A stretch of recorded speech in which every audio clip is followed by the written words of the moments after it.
مدرسے میں پڑھنے گیا تو پاجامہ اتفاقاً ٹکنوں سے نیچا تھا، تو مجھے 2-3 مولویوں نے ٹوکا، تو انہوں نے کہا کہ بھیا اس کو اونچا کر لے تو جہنم میں جائے گا۔ تو میں نے آپ سے فتویٰ پوچھا تھا کہ وہ پاجامہ ٹکنوں سے اونچا کر دے تو آپ نے کہا جنت میں چلے جائیں گے، اور میں نے کہا نیچا کر دے تو آپ نے کیا کہا؟ کیا؟ تو عارف بھائی جب میں چھوٹا تھا مدرسے میں پڑھنے گیا، پہلے تو 10ویں تک اسکول میں پڑھتے رہے، تو جب مدرسے میں پڑھنے گیا تو پاجامہ اتفاقاً ٹکنوں سے نیچا تھا، تو مجھے 2-3 مولویوں نے ٹوکا، تو انہوں نے کہا کہ بھیا اس کو اونچا کر لے تو جہنم میں جائے گا۔ تو ان کی بات درست لگی مجھے، تو لیکن انہوں نے مجھے راز کی بات بھی بتائی کہ اگر یہ اونچا رہے گا تو آپ جنت میں جاؤ گے۔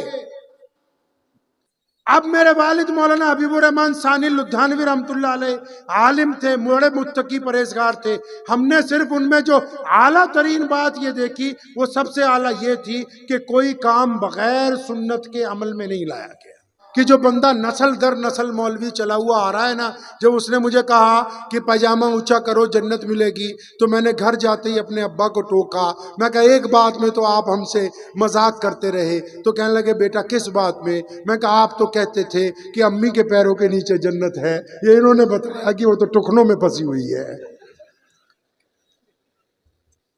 آپ تو کہتے تھے ماں کے پیروں کے نیچے جنت ہے، یہ تو ان مفتیوں نے بتایا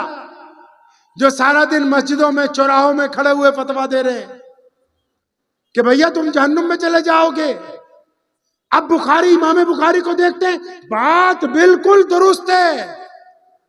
حق ہے، یہ میرے پیارے نبی علیہ السلام نے کہا ہے کہ جس کا پاجامہ ٹکنوں سے نیچا ہوگا وہ جہنم میں جائے گا۔ لیکن آپ اتنے لوگ بیٹھے ہیں، ہم ہزاروں لوگ یہاں پر آج موجود ہیں، نبی علیہ السلام کی نسبت سے موجود ہیں، اور تو کوئی بات نہیں ہے یہ، لیکن اس میں راز کیا پھنسا ہوا ہے؟ اب اگر میں پوچھنے جاؤں گا نا تو ایک دوسرے کی طرف دیکھنے لگیں گے بھی کون بتائے، تو لیکن آپ فکر نہ کیجئے، سارے ہی آپ جیسے سنیں۔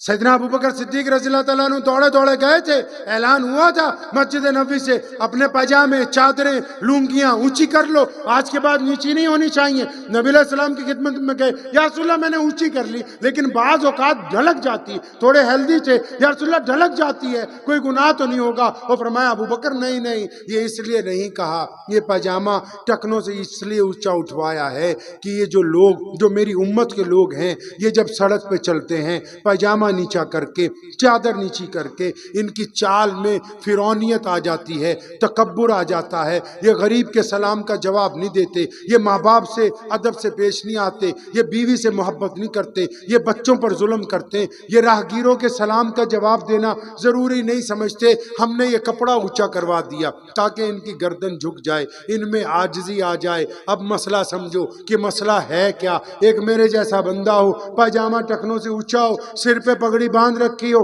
بہترین داڑھی رکھی ہو، اور پورا مولوی اور پورا دیندار بنا ہو، چلے بھی لگائے ہو، یا سنی مسلمان ہو، جاتا بھی ہو اجمیر شریف، اور اپنے آپ کو دیندار بھی کہتا ہو، دعوت کا کام بھی کرتا ہو، ہر ایک طرح کی دینداری کرتا ہو، لیکن جب نماز پڑھنے جاتا ہے اپنے باپ کو سلام کر کے نہیں جاتا گھر میں سے۔